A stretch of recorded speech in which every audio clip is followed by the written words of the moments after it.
Fruitvale Station. Fruitvale Station is an older movie. It's available on Netflix if you guys want to check it out. I had not seen it, but something that I do regularly is watch a lot of interviews. I listen to a shitload of podcasts. I watch a lot of podcasts online. I watch other interviews like on The Breakfast Club or Sway's Universe or Rap Radar, just interviews in general. I like them. Forbes interviews by different colleges or universities. It's something that I'm into. Clearly, I do a podcast, so I like this type of shit. But I fall into like if I find someone that I like in one interview, I fall into like this YouTube wormhole of watching like a whole bunch of their interviews and a whole bunch, of their appearances. Like I did that the other day with Nipsey Hussle, which I've heard the name, but I didn't know his music. I didn't know like anything about him. He was on The Breakfast Club, and I was like, yo, this is like a hood, like blood gang affiliated dude that is I wouldn't have thought is like super smart and cunning and calculated and forward thinking and business oriented and knowledgeable fucking dude. And I really liked his I don't know, his, for lack of a better word, like his essence, like in interviews. And I looked up some of his music. His music is dope, and it's I don't know, it's cool. I like doing shit like that because I feel like I like found something, like found something new, which is new to me, but it's kind of like oh shit, like something dope. And anyway, I saw when with all the promo for Black Panther, like Michael B. Jordan was making his rounds and shit like that, and I caught a few of his interviews, and like a common through line that I saw was people kept referencing Fruitvale Station, and I had never seen it, and from what I could pick up from the sides of them mentioning it was that it was like some sort of like cult classic. So I looked it up. It was on Netflix. It was about shootings. A police shooting of an innocent unarmed person, and it sounded like an interesting watch, and I gave it a whirl, and I was not disappointed. It was dope. It was a really good movie. I wanted to see also. I knew I was gonna watch Black Panther at that point. I hadn't yet, but I was planning to, and I have seen Creed obviously, and I wanted to see like that progression of Ryan Coogler as a director going from like a small budget movie to a mid budget movie to a blockbuster huge budget movie, and to see like what he did with that like arc. And so I watched it and I was not disappointed at all. It's a really good movie that chronicles the life of this kid that is trying to get his life together. He's a bit of a fuck up, but a fuck up that's like finding his way. And that's relied upon by a bunch of people, like his daughter, his girlfriend, his I believe single mother, his sister, and he has all these people around him that kind of like rely on him, but he's like not stepping up to the plate in terms of providing for them. But they're not doing so much better either. They like his sister's working in a fast food place, and she was like calling him up to borrow $300 to pay the rent, and his rent is also like due, and he was like selling a little weed on the side, but he lost his job for being late all the time, and he wanted to like stop selling weed, and he threw away all his weed, and he's trying to do better because his girl's like pushing him to do better, and his girl works like at some supermarket type place, and he definitely doesn't seem to have like an easy go of it in his young life. And just when you feel that his he was in jail for I think selling weed,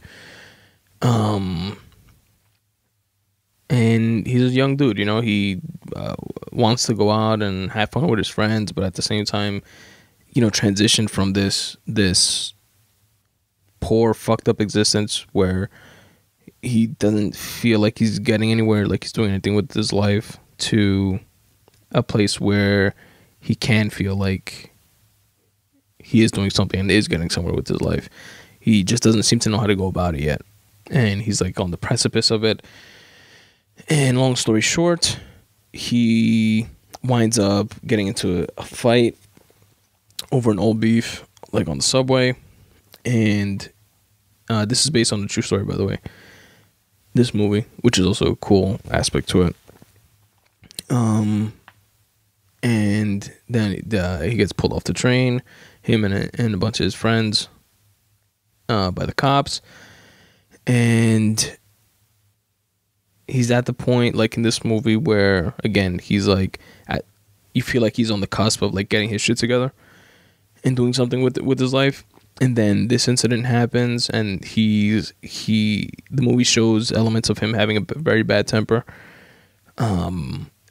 throughout the movie, and he was trying to like keep calm and keep things under control, but like with attitude, telling the officer, we didn't do anything, why don't you let us leave? You can't hold us here, like that type of shit. And then sadly, one of the trigger happy cops, quote unquote, accidentally, it looked accidental in the movie, but who knows, in real life, shot him in the back while he was cuffed, and he wound up dying in the hospital, which is fucking sad. Super sad story. A small positive followed by a negative was that the cops that were responsible that night, that were there, the guy that pulled the trigger, the other cop that was with them, I think they both lost their jobs. The one that shot him actually went to jail, but he got like a 2-year sentence and was let out in like 9 months for good behavior or some shit like that. So it was like, oh yes, they're actually holding him accountable for what happened. And this happened back in 2009, if I'm not mistaken. The real incident. 2009, maybe 2003. I can't remember exactly, but and then it's like they hold him accountable for real, and then but he just goes to jail for 9 months for killing someone and shooting them in the back. It's fucking sad, man. And shit like that happens all the time. We gotta do something about these fucking guns, yo. I know I'm from New York. I'm considered a lefty liberal or whatever, and it's definitely not about taking away people's rights or guns. But I think it has to do more with mental health than anything else.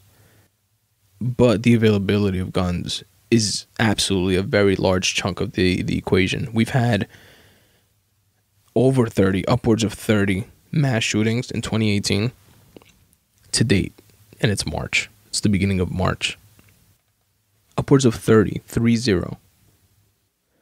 With one of the latest in Florida, in Parkland, the students took to the streets and went to Washington and are being very vocal with trying to push change, and that's very admirable. A lot of the opposition that they get is that they shouldn't be, or just people in general, like pundits in general, and Republicans say the Democrats, that they shouldn't use this incident, this mass shooting, they shouldn't politicize it for political gain. And I say to that, yes, you absolutely fucking should, because it is a political issue. It is a resistance in the form of politics that is in the way of stricter gun control. And it's absolutely not about, I'm definitely not on the side of why do you need so many guns? Why do have whatever the fuck you want to have? But the people that are qualified to have whatever the fuck they want to have should have whatever the fuck they want to have. That said, you the common sense gun control initiatives that are being pushed mainly by the left are just seem to me common sense. I know I'm biased, but it just seems to me like a step in the right direction.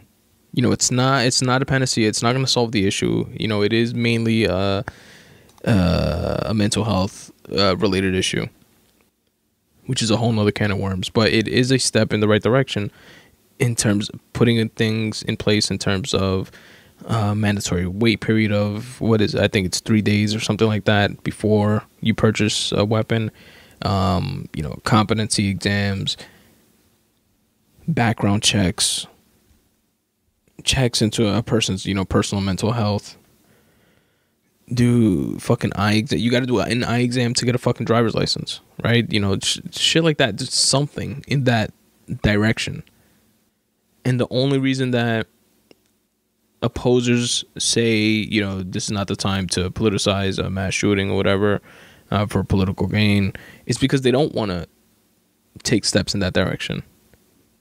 And it may be coming from a noble place of protecting the rights of my citizens, and one of their rights is to bear arms, and they're strict constitutionalists, and anything that erodes that right they feel is a slippery slope that can lead to taking all my guns away.